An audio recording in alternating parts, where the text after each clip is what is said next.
బాబాయ్ నమస్తే, మీ పేరు? నా పేరు పైన నారాయణరావు. ఏం చేస్తుంటారండి? కాళేశ్వరం మార్కెట్లో కూరగాయల షాపు. ఏ ఏరియానా మీది? ఏ నియోజకవర్గం ఎందుకు వస్తుంది? నియోజకవర్గం వచ్చి రామవరపాడు ఏరియా వస్తుంది, గన్నవరం నియోజకవర్గం వస్తుంది. ఇక్కడ ఎన్ని సంవత్సరాల నుంచి మీరు ఈ వ్యాపారం చేస్తూ ఉన్నారు విజయవాడ ప్రాంతం? మేము కనీసం 30 సంవత్సరాల నుంచి వ్యాపారం చేస్తున్నాం. అసలు మరి కొద్ది రోజుల్లో ఎలక్షన్స్ ఉన్నాయి కదన్నా, ఈసారి ఎలా ఉండబోతుంది? చంద్రబాబు నాయుడు గారి పాలన చూశారు గతంలో, ఈ 5 ఏళ్ల నుంచి కూడా ఒక్క ఛాన్స్ అని వచ్చిన జగన్మోహన్ రెడ్డి గారి పరిపాలన చూశారు. ఏ విధంగా అనిపించింది అసలు ఈసారి ఎలా ఉండబోతుంది? జగన్మోహన్ రెడ్డి గారి పరిపాలన అనేది వైఎస్ రాజశేఖర రెడ్డి గారు తనయుడుగా ఆయన చేసినటువంటి అభివృద్ధులు, సంక్షేమాలు, కొన్ని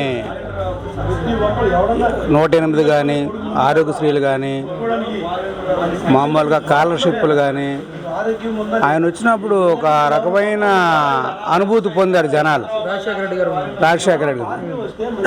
చాలామంది రాజశేఖర రెడ్డి గారి అభిమానులు కూడా ఉన్నారు. ఇప్పుడు ఆయన తనయుడికి ఈయన వచ్చాడు, ఇంకా బాగా చేస్తాడు అని ఎవరిష్టం ఉన్నట్టు వాళ్ళు నమ్మి 151 సీట్ని ఇచ్చారు.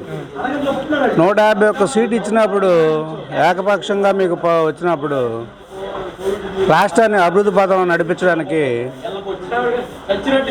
అటేపు తూర్పు సైడ్ నుంచి కానీ, ఇటేపు నుంచి రాయలసీమ ఏరియా నుంచి కానీ అందరూ కలిసి రాజధాని ఇక్కడ కావాలి, ఇది సెంటరు, ఎవరు వచ్చినా ఒక 4 గంటల్లో జర్నీ చేసుకొని ఇద్దరికీ కలిపి సెంటర్ అని చెప్పి అన్ని రకాలుగా నిర్ణయించుకొని ఇక్కడ పెట్టుకున్నాం. ఆ రోజు మీరు కూడా ఆమోదం తెలిపారు.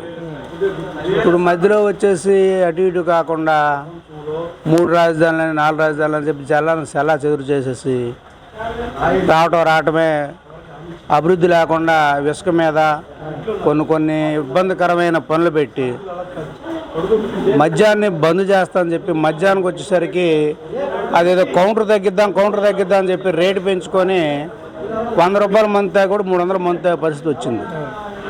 క్వార్టర్కి పైనోడు, టాపీ పైనోడు, ఏ పైనోడైనా పనికి వెళ్దామంటే రోజుకి 1000 రూపాయలు కూలి వచ్చాడు. ఒక రోజు పని ఉంటే 3 రోజులు పని లేక ఇళ్లలో కూర్చొని అప్పులు చేసుకుంటున్నారు.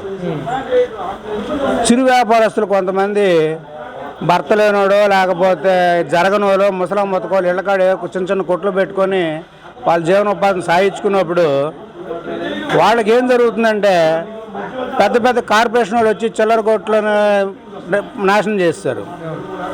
కార్పొరేషన్ వ్యాపారస్తులు వచ్చి మోడల్ అని అయ్యని వచ్చి చిల్లర కొట్టలు నాశనం చేస్తారు. విధవరాళ్ళు, వికలాంగులు, కాస్త ఒంట్లో ఆరోగ్య పరిస్థితులు లేని వాళ్ళు, చిన్న చిరు వ్యాపారస్తులు, కూరగాయలు, పళ్ళు అమ్ముకునే వాళ్ళు ఈ రైతు బజారు ఏరియాకు రైతు బజారు వార్డులు వారీగా పెట్టేసి ఎవరికి నచ్చినట్టు ఈ నియోజకవర్గానికి ఒకటి, ఈ నియోజకవర్గానికి ఒకటి అని చెప్పి పెట్టేసి ఈ కూరగాయల వ్యాపారం నాశనం చేస్తారు. అటేపేమో కార్మికుల్ని దెబ్బకొట్టారు, ఇటేపేమో వ్యాపారస్తులు దెబ్బకొట్టారు. వచ్చిరాని వ్యాపారస్తులు రైతు మార్కెట్లో కొట్లు అద్దెలు తీసుకొని కొనుక్కొని వాళ్ళకి వ్యాపారం చేతకాక ఒంట్లో వస్తువులు తాకట్టు పెట్టుకొని అప్పులు తెచ్చుకొని ఒక 6 నెలలు చేయటం వాడు మారిపోవటం, 6 నెలలు చేయటం వాడు మారిపోవడం. అభివృద్ధి ఎక్కడ జరిగిందండి?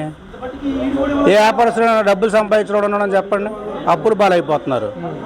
ఇక్కడ మా పరిస్థితి అదే అయిపోతుంది. ఎవరికి కూడా అభివృద్ధి అనేది ఏం కనబడట్లేదు.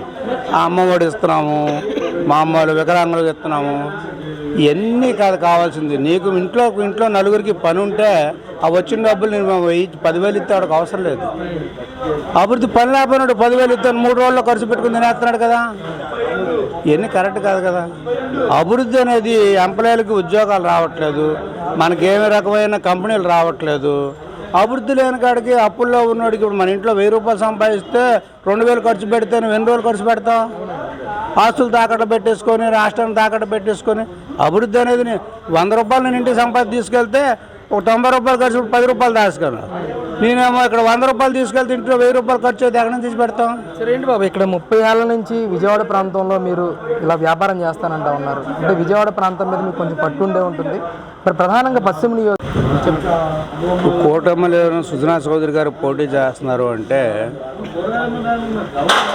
అది కేంద్రం నుంచి సపోర్ట్ ఉంది కాబట్టి, ఇక్కడ తెలుగుదేశం జనసేన సపోర్ట్ ఉంది కాబట్టి ఇక్కడ చేస్తున్నారు.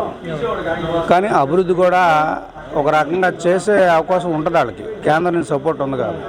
ఇప్పుడు మన లోకల్లో వైసీపీ చేసింది అభివృద్ధి కొంత గొప్ప చేశారు, కానీ ఇంకా చేయాల్సింది ఉంది కాబట్టి దీనికి ఈసారి కూటమి తరపున సుజనా చౌదరి గారు వస్తారని మేము అనుకుంటున్నాం. ఓవరాల్గా ఎలా ఉంటుంది అన్న పోటీ ఈసారి? ఓవర్గా పోటీ అంటే అండి, జనాల్లో మార్పు వచ్చింది, చిరాకు వచ్చింది, అభివృద్ధి లేదు, ఆదాయం లేదు, ఏ పని చేసేవాడు ఆ పని చేసుకొని బతుకుతున్నాడు. ఆడికి కూడా పూర్తి క్లారిటీ లేదు. నేను ఈ పని చేస్తున్నాను, నాకు ఇవాళ 1000 రూపాయలు వస్తుందో నాకు జరుగుతుందని అవకాశం కనబట్టలేదు. 1000 రూపాయలు సంపాదిస్తే 2000 ఖర్చు అవుతుంది. అందువల్ల అసంతృప్తితో ఉన్న సమాజం. ఒక ఛాన్స్ మీకు ఇచ్చారు కదా, ఇంకొక ఛాన్స్ వేరే వాళ్ళకి ఇస్తే వీళ్ళు కూడా తేడా చేస్తే నెక్స్ట్ మీరే వద్దురు కానీ.